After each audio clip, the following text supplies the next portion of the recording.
안녕하세요. 단도박 이선생입니다. 네, 오늘도 특별하게 또 영상을 촬영할 시간이 없을 것 같아서 퇴근하기 전에 이렇게 인사무실에서 영상을 올리게 됐습니다. 조금 불편하시더라도 제가 조금 요즘에 바빠서 시간을 못 내지만 영상은 꼭 올려야 될 것 같아서 벌써 시간이 오늘도 11시 13분입니다. 이제 모임도 끝나고 저희 단도박 모임도 끝나고 상담도 끝나서 이제 저도 배도 고프고 퇴근을 해야 되는데요. 자, 오늘의 주제는 많이들 문의도 하시고 어떤 게 올바른 핸드폰 사용 방법이냐 이거에 대해서 혼란해 하시는 것 같아서 가족분들이나 당사자들에게 좀 전달하고 싶은데요. 핸드폰이 왜 사용 방법이 중요하냐면 당연히 여기 오시는 분들 중에는 이 핸드폰 통신으로 인하여 부채가 발생하죠. 그래서 연체가 되죠. 당연히 요즘에는 한도가 끝없이 올라가서 개인이 가질 수 있는 번호는 그 통신국 상관없이 4대까지 본인이 개통을 할 수가 있어요. 그래서 본인이 보통은 한 대를 쓰시고 나머지는 다 팔아먹죠.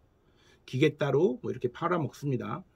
그게 다 이제 연체료도 붙고 기계값도 붙어서 그거 나중에 다 우리가 개인회생으로는 처리가 가능합니다. 그리고 그거는 약간 그 성격상 부채의 성격이 좀 달라서 우리가 카드나 그런 대출이 연체된 거랑 좀 다르겠지만 어쨌든 연체 대금이 생기죠. 그로 인하여 금액도 작지 않죠. 많게는 600, 700도 되시는 분들이 있고요. 본인들이 소액 결제를 또 하죠. 요즘에는 소액 결제가 한도가 월 한 200까지 나오는 것 같아요. 그러면은 한 3달까지는 연체가 돼도 진행이 되거든요. 그러면은 한 600만 원 이상의 연체가 됩니다. 기계값 별도로 소액 결제로. 그럼 소액 결제로 산 것들이 대부분 기프트콘이나 상품권들을 결제가 가능하거든요. 그럼 당연히 거기에서 한 3, 40%를 띄워주고 예, 깡을 하죠. 그래서 그걸 도박자금으로 씁니다. 도박자들이 하는 방법은 또 다시 한번 종합해서 말씀을 드릴 텐데요. 결국은 핸드폰을 쓸 수 없는 상태까지 돼서 이제 도박 문제가 드러나죠.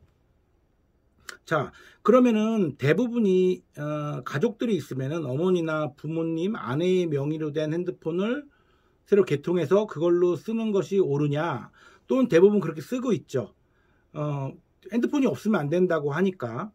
그런데 그거로 인하여 가족들은요, 조금 더 자기가 관리가 쉽잖아요.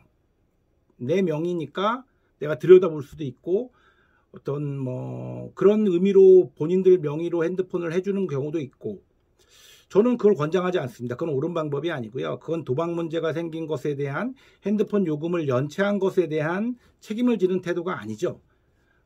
그거는 편법이고요. 또 요즘 들어 생기는 두 번째 문제는 요즘에 코로나 문제로 인하여 통신사들이 비대면을 통하여 그 금융권들이요. 가끔씩 뉴스에도 많이 나오지만 비대면 대출을 핸드폰이 거의 신분증과 같다고 보시면 돼요.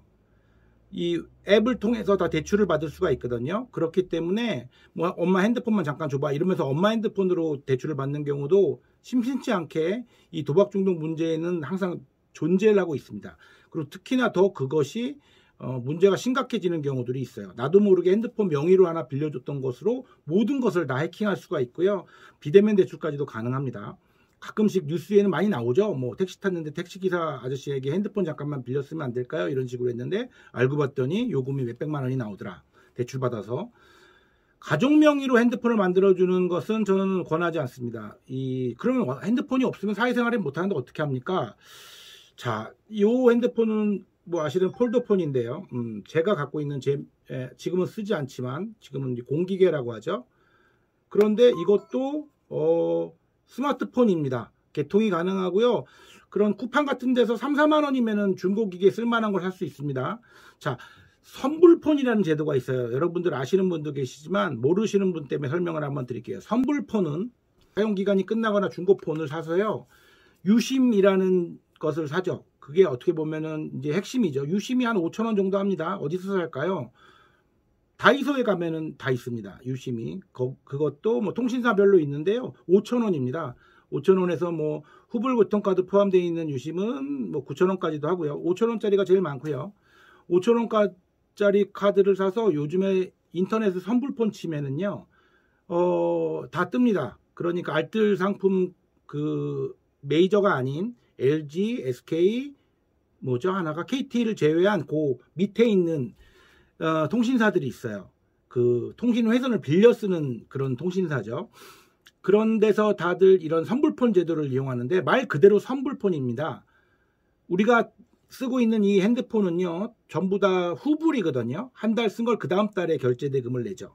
신용이 있기 때문에. 하지만 신용이 연체가 되고 안 된 분들, 특히나 신용 불량이거나 외국인 노동자들, 우리나라에 신용 아직까지는 그 신용이 없기 때문에 핸드폰이 안 나오는 분들은 다 선불폰을 쓸 수 있습니다.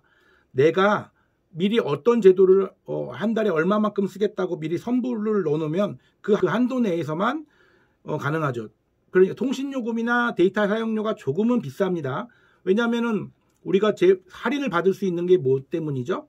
2년 약정 이런 거를 하지 못하기 때문에. 하지만 선불폰도 약정 제도로 할인받을 수 있는 것도 있고요. 요금제가 되게 다양합니다. 심지어는 10,000원에서 시작되는 요금도 있고요. 기본 요금이. 우리가 쓰는 일반 통신사처럼 5, 6만 원짜리 제도도 있습니다. 하지만 그것은 그 돈이 입금이 안 되면 통신이 안 되는 거예요.